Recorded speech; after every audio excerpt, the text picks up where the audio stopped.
Hi friends, இன்றைக்கி நம்ம சேனலில் நம்ம பார்க்க போகிறது திவாலி ஸ்பெஷல் ரெசிபி. ரொம்ப டேஸ்டியான ஈஸியாக செய்யக்கூடிய பால்கோவா எப்படி பண்ணலான்னு பார்க்கலாம். இது வந்து நம்ம நாட்டு சக்கரை யூஸ் பண்ணி பண்ண போகிறோம். ரொம்ப டேஸ்டியான டிஷ். இது எப்படி பண்ணலான்னு நம்ம பார்க்கலாம் வாங்க. இப்போ நம்ம இந்த பால்கோவா பண்ணுறதுக்கு 2 லிட்டர் அளவுக்கு பால் எடுத்துருக்கோம். நல்லா ஃபுல் ஃபேட் மில்காக எடுத்துக்கோங்க. அப்போ தான் வந்து பால்கோவா சூப்பராக டேஸ்ட்டாக இருக்கும். இப்போ நம்ம ஸ்டவ் பற்ற வச்சுட்டு நல்லா ஃபுல் ஃப்ளேமில் வச்சு நல்லா சுண்டை காய்ச்சி எடுத்துக்கலாம் பாலை. இப்போ பாருங்கள், பால் நல்லா கொதிக்க ஆரம்பிச்சிருச்சு. நம்ம ஸ்டவ்வை நல்லா சிம்மில் வச்சுட்டு நல்லா கிளறி விட்டுட்டே இருக்கணும். இந்த சைடில் இருக்கிறதெல்லாம் நம்ம அப்படியே எடுத்து விட்டு கரண்டி வச்சு நல்லா கீறி எடுத்து விட்டு நீங்கள் கிளறுங்க. பாருங்கள், இந்த மாதிரி ஆடை நல்லா படிஞ்சு வரும். இது பண்ணுறது கிட்டத்தட்ட ஒரு மணி நேரம் பக்கமாக ஆகும். இப்போ பாருங்கள், ஒரு அரை மணி நேரம் ஆயிருக்கு.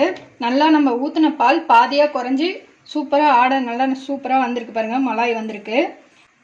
இப்போ இது இன்னும் நல்லா திக்கன் ஆகணும். திக்கன் ஆகிற வரைக்கும் நம்ம நல்லா கிளறி விட்டுட்டே இருக்கணும். இப்போ ஒரு 45 மினிட்ஸ் ஆயிருக்கு. பாருங்கள், நல்லா பால் திக்காகி வந்திருக்கு. இன்னும் கொஞ்சம் திக்கானதுக்கப்புறமா நம்ம இதில் நாட்டு சக்கரை சேர்த்த போகிறோம். நீங்கள் நாட்டு சக்கரை சேர்த்துலன்னா இதுக்கு பதிலாக நீங்கள் ஒயிட் சுகரும் சேர்த்துக்கலாம். இப்போ பாருங்கள், இன்னும் கொஞ்சம் நல்லாவே திக்காக இருக்குது. இன்னும் நல்லாவே திக்காகணும். அதாவது பால் சுத்தமாக ட்ரை ஆகி நல்லா திக்காக வந்ததுக்கப்புறமா தான் நம்ம வந்து நாட்டு சக்கரை ஆட் பண்ணுவோம். இன்னும் ஒரு 5 மினிட்ஸ் ஆகும். இப்போ பாருங்கள், நல்லாவே திக்காகி இந்த பதத்துக்கு வந்துடுச்சு. இது வந்து இன்னும் கொஞ்சம் நல்லா திரிய விட்டு கூட நீங்கள் பண்ணலாம். நான் வந்து இந்த கன்சிஸ்டன்சியில் பண்ண போகிறேன். இப்போ இதில் வந்து நம்ம நாட்டு சக்கரை ஆட் பண்ணுறோம். இந்த நாட்டு சக்கரையும் நல்லா கரைஞ்சி இந்த பதத்துக்கு நம்ம முன்னாடி எப்படி இருந்ததோ அந்த பதத்துக்கு வந்ததுக்கப்புறமா நம்ம எடுக்க போகிறோம். பாருங்கள், நாட்டு சக்கரை ஆட் பண்ணதுக்கப்புறமா கொஞ்சம் நல்லா தண்ணி விட்டு வர மாதிரி இருக்குது. இது வந்து இன்னும் நல்லா திக்காகணும். அது வரைக்கும் நீங்கள் நல்லா கிளறிட்டே இருக்கணும், இல்லைனா அடி பிடிச்சிரும்.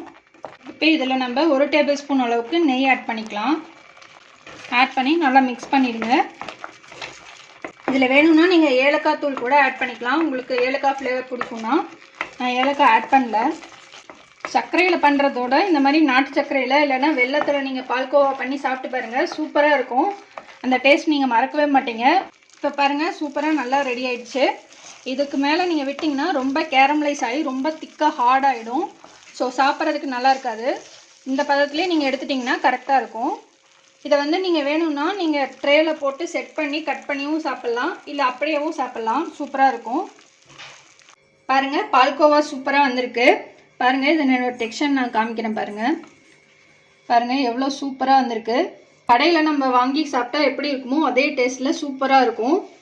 இது நம்ம ஈஸியாக சூப்பராக செய்யலாம். வீட்லேயே ஹெல்த்தியாக செஞ்சு கொடுக்கலாம் நம்ம குழந்தைங்களுக்கு.